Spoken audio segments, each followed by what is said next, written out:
Hola chicos, empezamos tema nuevo. En este tema solo vamos a tener un vídeo, ¿vale? Con lo cual, pues eso pueden hacer la idea que es un poco largo. El tema que vamos a empezar versa sobre el límite de una función. Y a continuación, como siempre, tenemos el índice. Entonces, como pueden ver, tenemos sucesiones, ¿vale? Y el límite de una función. Cálculo de límites, operaciones con límites, indeterminaciones, resolución de algunas indeterminaciones, límite de una función en el infinito y límite de una función en un punto. Vale, y empezamos con definiciones, como siempre, ¿vale? Con que no caigan en el examen, pues algo tenemos que saber dónde salen las cosas.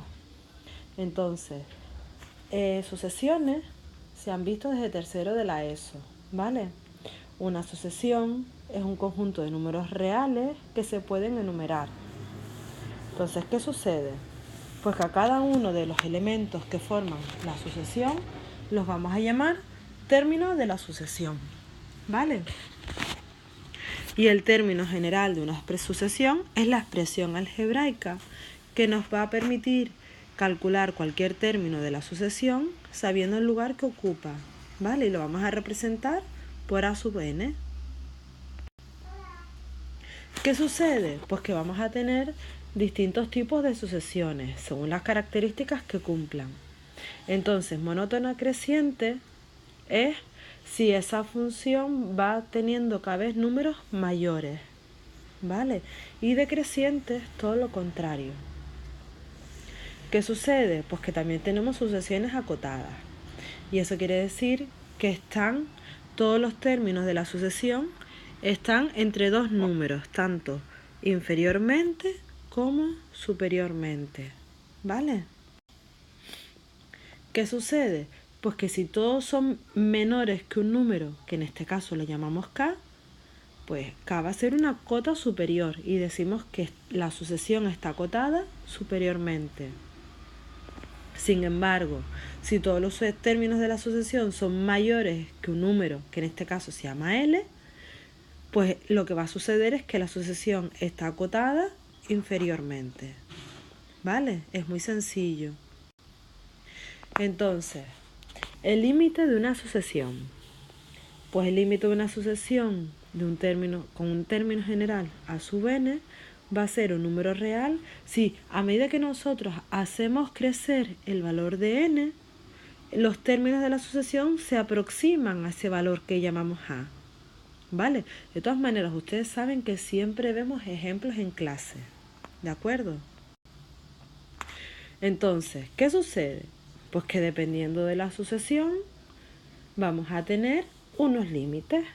Entonces, si el término general es una potencia donde lo que varía es la base de la potencia, que es la n, tenemos estos tres posibles resultados, ¿vale? Pues si la k es positiva, va a tender a más infinito. Si k es igual a 0, estamos elevando todos los términos con un exponente 0 y todo número o expresión elevada a 0 siempre va a ser 1, ¿vale?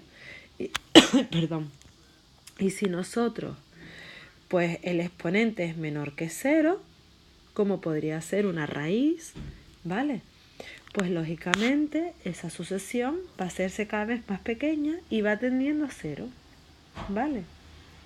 Pero ¿qué sucede? Pues que podemos tener potencias donde la base es fija, un número que lo llamamos k, y sin embargo lo que cambia es la base, que en este caso es la n. ¿Qué sucede?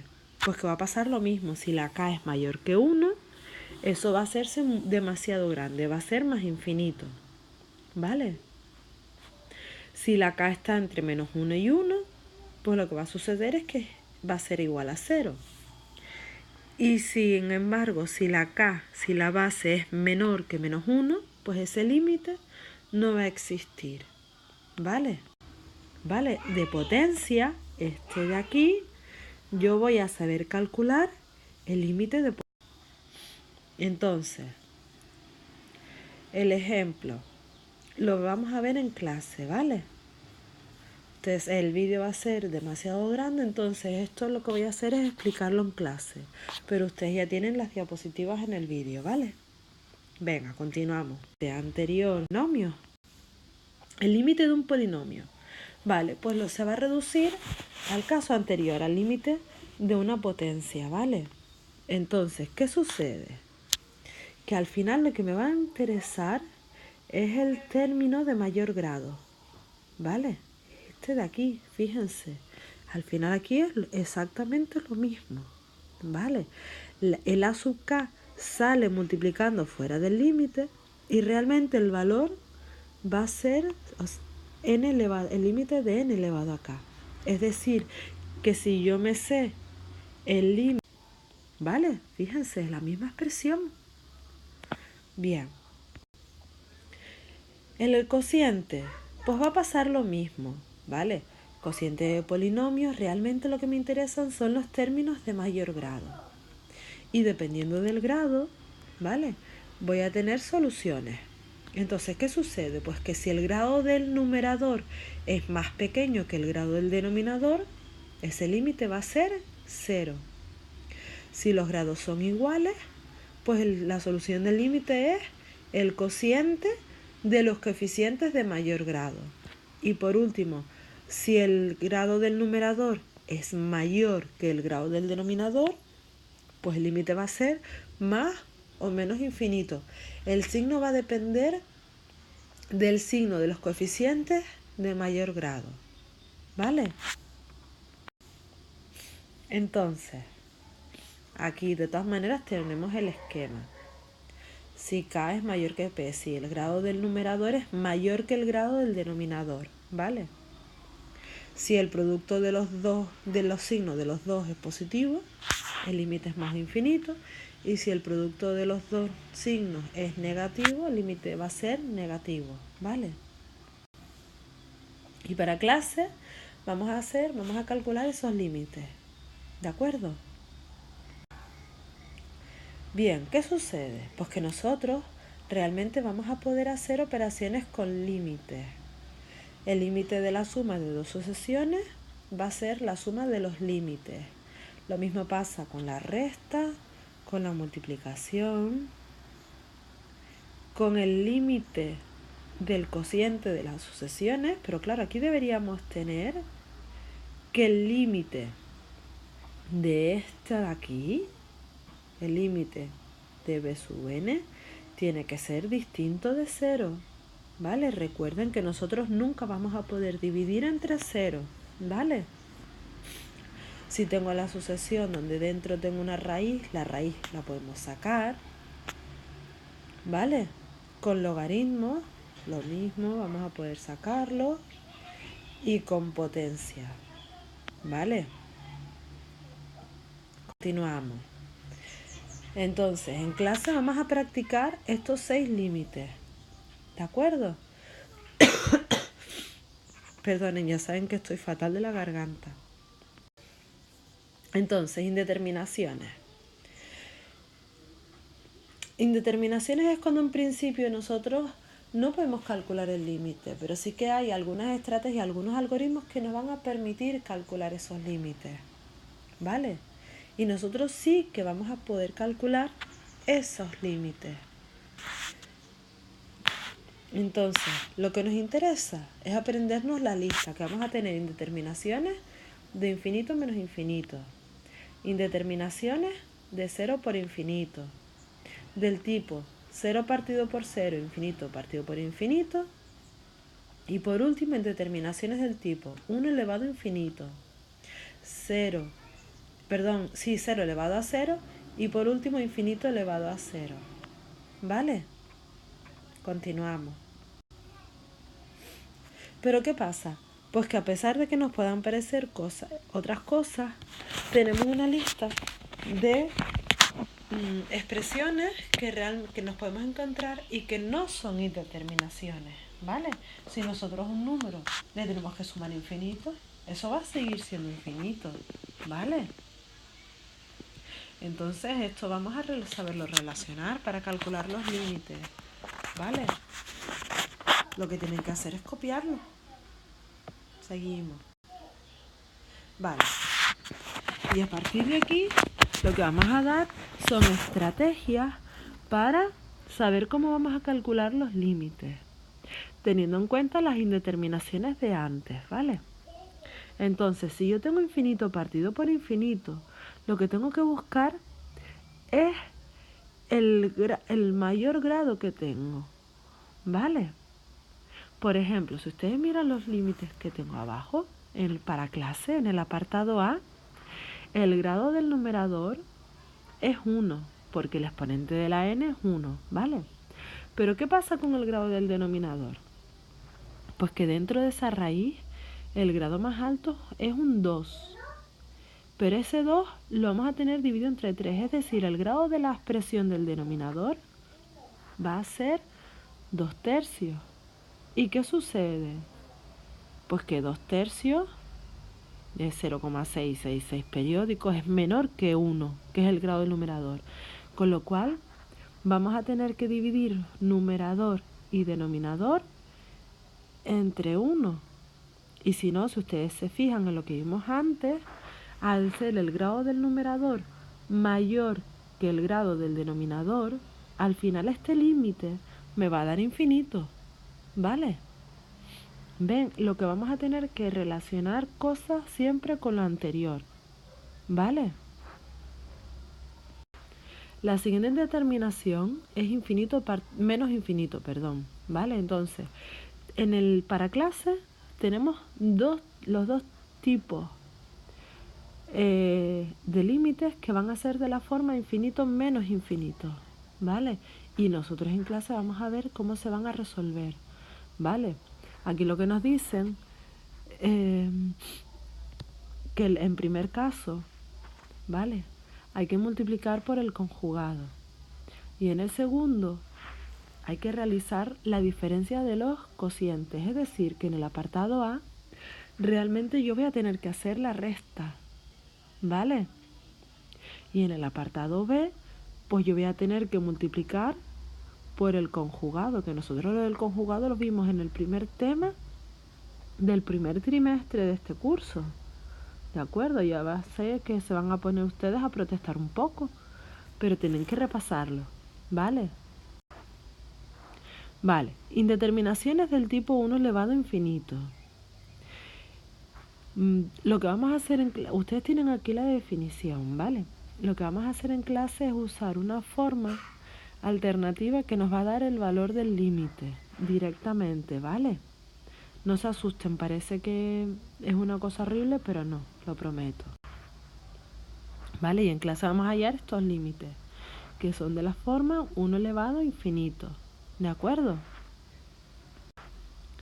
Venga, entonces nos queda nada más que dos apartados. El límite de una función en el infinito, lo que hacemos es mirar la tendencia de la función a medida que crece hacia el infinito o decrece hacia el menos infinito una función, ¿vale? Entonces, lo que nos dice que el límite cuando aquí extiende a más infinito es un número real L, cuando para valores muy grandes de x, los valores de la función se aproximan al número L. Lo tienen representado en esta gráfica, ¿vale? Pues se aproxima a L o por debajo o por arriba, ¿vale? Bien. Entonces, ¿qué sucede? Pues que puede valer L, pero ese límite puede ser más infinito cuando los valores de la función crecen cada vez más, o menos infinito cuando los valores de la función decrecen cada vez más, ¿vale? Bien. Después nosotros tenemos, si tiende a más infinito, puede tender a menos infinito, ¿vale? Y entonces lo que estudiamos es la tendencia de la función a medida que decrece el valor de la x, sin tener que estar sustituyendo en ella, ¿vale? Porque eso sería muchísimo más tedioso. Entonces puede valer un número real, o ese límite puede ser más infinito a medida que nosotros hacemos decrecer el valor de la x, esa función cada vez se va haciendo más grande, se dispara hacia más infinito, ¿vale? O puede pasar que se vaya hacia menos infinito. Los valores de la función decrecen cada vez más, ¿de acuerdo? Entonces, como siempre, esto va a ser en clase. La segunda, una función de tipo 1 elevado a infinito. Y el apartado A es infinito menos infinito. ¿De acuerdo? O sea, lo vamos a estar viendo. No vamos a parar de hacer ejemplos y ejercicios. Y en el último apartado del tema, lo que vamos a hacer es calcular el límite de una función en un punto. ¿Vale? Al final van a ver que es súper sencillo, que vamos a estar siempre repitiendo lo mismo. Y la diferencia con el resto es que al final en este vamos a sustituir, ¿vale? Y vamos a calcularlo en un punto determinado, que en este caso va a ser C, ¿vale? ¿Qué sucede? Pues que yo me puedo acercar a C por la izquierda o por la derecha, ¿vale? Y lo vamos a estudiar. Nos van a servir, por ejemplo, en este caso un montón las funciones de proporcionalidad inversa, que ya las hemos visto en el tema anterior, ¿vale? Pueden valer un valor, que es L, ¿vale? O pueden valer... Entonces, ¿qué pasa? Pues que pueden esos límites laterales, como antes, más o menos infinitos, ¿de acuerdo? Pero ¿qué sucede? Nosotros tenemos aquí nuestra gráfica, ¿de acuerdo? Aquí lo que puedo observar en esta gráfica de aquí es que a medida que yo me acerco a C por la izquierda, es decir, valores más pequeños que C, esa función se va acercando cada vez más a L, ¿vale? Esta por aquí es que a medida que yo me acerco por la derecha, es el límite cuando x tiende por la derecha de la función, a medida que yo me acerco por AC, esa función va tendiendo a L. ¿Ven? Este valor de aquí es L. ¿Y qué sucede en esta gráfica de aquí que estoy señalando ahora? Pues aquí lo que sucede es que si yo me acerco a C por la izquierda, esta función se dispara hacia arriba, es decir, tiende a más infinito. Y si yo me acerco a C por la derecha pasa lo mismo, tiende a más infinito, ¿de acuerdo? Y en la última gráfica, que ahora es la que estoy señalando, pasa todo lo contrario. Me acerque por la izquierda o me acerque por la derecha, la función va siempre hacia menos infinito, ¿de acuerdo? Vale, ¿y qué sucede en el límite de una función en un punto? Pues que si los límites, tanto por la izquierda como por la derecha, son iguales a un valor, a un número real, pues quiere decir que la función tiende a ese número, ¿vale? Independientemente de la izquierda a la derecha, que es lo que está representado aquí, ¿vale? ¿Y qué sucede? Pues que de la misma manera que en los otros casos, esos límites, cuando x tiende a un punto de la función, se puede hacer más o menos infinito. Y además aquí está la novedad. Pues que si los límites laterales son distintos, no existe el límite cuando x tiende a c de la función, ¿vale? Nunca vamos a calcular un valor. Por último, indeterminaciones del tipo 0 partido por 0. Cuando nosotros tengamos esto, obligatoriamente vamos a tener que sacar factor común, ¿vale? Para factorizar, simplificar y poder calcular el valor del límite, ¿de acuerdo? Entonces, pues con todo esto hemos acabado el vídeo. Espero que haya ido lo más rapidito posible y haya sido ameno. Las explicaciones ya de los pasos que vamos a tener que hacer las vemos en clase. Y como tienen puesto en la diapositiva, pues nos vemos en clase el próximo día. Venga, un saludo. Adiós.